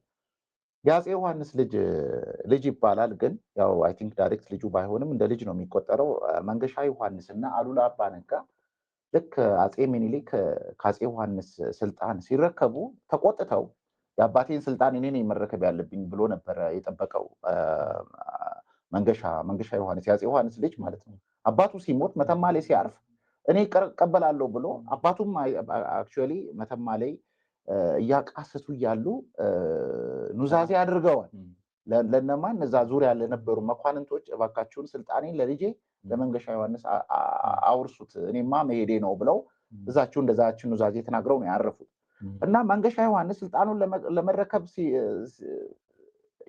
እያሰበ ያለ በመሃል ኢምፐረር ሚኒሊክ የሸዋው ንጉስ ሚኒሊክ ስልጣኑን ወስዶ ንጉሰ ነገስት ሆነበት። በዛ ሰዓት መንገሻ ዮሐንስና አሉላ የቅርብ ወዳጁ አሉላ ተናደው ከጣሊያን ካምፕ ነው ሄዶ የገቡት። ከጣሊያን ካምፕ ጋር ወደ ጣሊያን ሄዶ ተቀላቀሉ። ማንን ለመበቀል? ሚኒሊክን ለመበቀል። ግን የአድዋ ጦርነት ሲደርስ ግን አሉላም መንገሻም አይ ከጣሊያን ጋር ብሬማ ሀገሬን አልወጋም ብለው የመጀመሪያውን ቶክስ በጣሊያን ላይ ከፈተው መንገሻ ዮሐንስ ነው ይባላል። ከፍቶ እንደውም ጣሊያኖች እንደ ምክንያት ያነሱት የአድዋ ጦርነት መጀመርን ምክንያት ያነሱት እንደ ፕሪቴክስት ያነሱት ምንድነው መንገሻ ዮሐንስ ተኩሶብኛል እሱ ለመያዝ ነው ብለው መረብን አቋርጦ የገቡት በዛ ነው። ዝም ብለው አይደለም። መረብን ያቋረጥኩት መንገሻ ዮሐንስን ለመያዝ ነው ብለው ነው አቋርጠው እስከ አምባላጌ ድረስ የመጡት መንገሻ ዮሐንስን ነው። እና በዛ ሰዓት ያ ሁሉ ኩርፊያ እያለ ያ ሁሉ ጫካ የገባ ሁሉ አለ ሚኒሊክ ላይ ያ ሁሉ አንድ ሆኖ ከሚኒሊክ ጋር ተሰብስቦ ጣሊያንን ማሸነፍ መዋጋት ችሏል። ሌላኛው የዛ ዘመን ትውልድ የሀገር ጥቅምን ያስከብራል። ከግል ጥቅም፣ ከቡድን ጥቅም፣ ከብሔር ጥቅም በላይ የሀገር ጥቅም ይበልጣል። ይሄ ትውልድ መማር ያለበት ይሄ ነው። እስኪ የግል ጥቅም ነው የሚቀድመው ወይስ ናሽናል ኢንተረስት ነው የሚቀድመው? የሀገር ጥቅም ነው የሚቀድመው? የብሔር ጥቅም ነው የሚቀድመው? የግል ጥቅም ነው የሚቀድመው? የቡድን ጥቅም ነው የሚቀድመው? የጎሳ ጥቅም ነው የሚቀድመው? የፓርቲ ጥቅም ነው የሚቀድመው ወይስ የሀገር ጥቅም? እዚህ ጋር መታየት ያለበት ነገር ከአድዋ ትውልድ መማር ያለብን እንግዲህ 19ኛው ክፍለ ዘመን ትውልድ ነው። እኛ 21ኛው ክፍለ ዘመን ትውልድ እኛን አለ በልጠን መገኘት የነበረበት ግን ወርደን ተገኝተናል። አሁን ምንድነው እያስቀደምን ያለው? የፓርቲ ጥቅም ነው የምናስቀድመው? የሀገር ጥቅም ይበልጣል? የግለሰብ ጥቅም ነው የሚበልጠው? የሀገር ጥቅም ይበልጣል? የሚሉ ነገሮች መነሳት አለባቸው። ከአድዋ ትውልድ ደግሞ ሌላ የምንማረው መሪን ማክበር። የአድዋ ትውልድ ከሚገርም ነገር ኢምፐረር ሚኒሊክን በጣም ያከብራሉ። ሁሉም ትእዛዙን ያከብራሉ። ለዚህ ነው ማሸነፍ የቻሉት። ዘመናዊ ጦር እስከ አፍንጫው የታጠቀን ሰራዊት ማሸነፍ የቻሉት መሪያቸውን ያከብራሉ። ለመሪያቸውን እያወቁ የእሳቸውን ጥሪ ሰምተው ነው ሆ ብለው ህዝቡ ይወጡ መሪን ምን ያህል እንደሚያከብሩ። በዚህ ዘመንም መሪዎቻችንን ማክበር አለብን። እኩል ጨዋታ ለመጫወት ባንሞክር። ጠቅላይ ሚኒስትር ዶክተር አብይ አህመድ ጠቅላይ ሚኒስትር ነው። ሀብቱ ሬስፔክት አለ እንዴ? በቃ ቦታው የሱ ቦታ ነው። ከሱ ቦታ ጋር ለመገፋፋት መሞከር የለብንም። እዚህ ጋር ደግሞ የክልላችን ፕሬዝዳንት አለ። we have to respect him አይደለም እንዴ? እንኳን እሱን አይደለም የዩኒቨርሲቲያችን ፕሬዝዳንት ማክበር በቃ ምንም ሰራ ምን we have to respect him በቃ መሪ ነው ማክበር አለብን። ካላከበርን ወደ አላስፈላጊ ውድቀት ውስጥ ነው ምንገባው። መሪ ማክበር ያስፈልጋል። እያከበርን ጥያቄ መጠየቅ እንችላለን። ያ ማክበር ማለት ራሽናል ክሪቲሲዝም አይኑር አይደለም።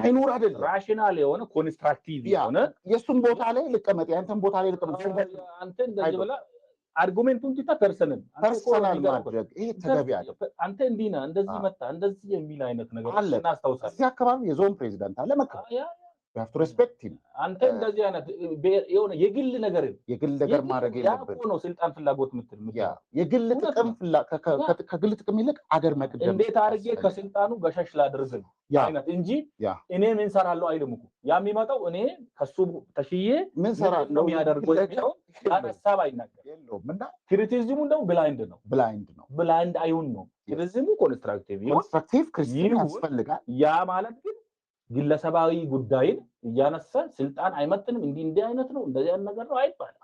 ይሄ ደግሞ አልተለመደም። ማክበር ያስፈልጋል። ክብር ማለት ይሄ ነው ትርጉሙና የኢትዮጵያ ባህልም ጭምር ያ ማለት ሲገድ ለሁሉም ጉዳይ ለምን አይደለም ነበር። ሌላኛው አንድነት ሊኖረን ይገባል። አሁን በዚህ ሰዓት ከፍተኛው ጠላታችን እንግዲህ ድህነት በልማት ማስመስከር አለብን። እዚህ ጋር በአንድነት አድዋን ደግመናል አይደለም? ህዳሴ ግድብን ገንብተን አድዋ ተደግሟል። አሁን ደግሞ ባህር በር ለማግኘት እንደግመዋል። ሌሎች ልማቶች ላይም ሀገር ውስጥ ልማቶች ላይም በኢሪጌሽን በእርሻ ላይ በተለያዩ ነገሮች ላይ እኮ የአድዋን አንድነት ጡንቻችንን ካያያዝን እኮ ማሸነፍ የማንችለው ነገር የለውም። ሌላው እንደ አድዋ ያሉ ሪኮመንዴሽን ነው እኔ ለመንግስትም ለማንኛውም አካል የማቀርበው እንደ አድዋ ያሉ የጋራ ትርክቶች ብቻ ተመርጠው እነዚህ የጋራ ትርክቶች ብቻ የወል ትርክቶች ብቻ ተመርጠው እንዲሁ ዝም ብለን በሚዲያ ብቻ ከምናወራ በሚዲያ ማውራት ወሳኝ ነው ከምናወራ እነዚህ ተሰንዶ በካሪኩለም ተቀርጾ ከታች ጀምሮ ልጆች እንዳነሳው የአካባቢያችንም ተጋድሎ ያደረጉ ሰዎች መታወቅ አለባቸው። ትውልዱ ያውቃል ወይ? ስፔሲፊካሊ ደግሞ እነዚህ የጋራ ትርክቶችን ብቻ ተነጥለው የማይጨው አለ፣ የካራማራ አለ፣ የካቲት ድል የምንላቸው የካቲት ድሎች ተብሎ እኮ ትውልዱ ማስተማር ያስፈልጋል። ኔሽን ቢልዲንግ እኮ የሚከናወነው አንዱ በዚህ እኮ አገር ግንባታ የምናከናውነው ኔሽን ቢልዲንግ የሚከናወነው በዚህ ነው እና ይሄ ነገር መሰራት አለበት ብለን እናምናለን። ዛሬ እንግዲህ ውድ አድማጭ ተመልካቾቻችን በጣም ብዙ ወስደናል። ያው ብዙ ወስደናል። በጣም ረጅም ሰዓት ነው ብለን ስላሰብን ያወራ ነው። ቀኑም ነው የአድዋ ቀንም ስለሆነ እንግዲህ በስፋት ነው ዛሬ ዲቴይል ነው ገብተን ስናወራ የነበር ነው። ውድ አድማጭ ተመልካቾቻችን እንግዲህ በርካታ ትምህርቶችን አዲስ ነገር አዳዲስ ኢንፎርሜሽኖችን አዳዲስ መረጃዎችን ከኛ አግኝታችኋል ብለን ተስፋ እናደርጋለን። ጊዜያችሁም ደግሞ ቆንጆ ነበር ብለን ተስፋ እናደርጋለን። ይህንን ሚዲያ እንግዲህ ይህንን ቲዩብ እንግዲህ ሰሬዋና ቲዩብን ፎሎ በማድረግ እንድትቀላቀሉን እና ትኩስ መረጃዎች ደግሞ እንደመጡ እንዲደርሷችሁ እንድትቀላቀሉን ጥሪ እናቀርባለን። የዛሬ ቆይታችን እንግዲህ ልዩ ቆይታችን እንግዲህ በዚህ ያበቃል። መልካም ቀን ይሁንላችሁ።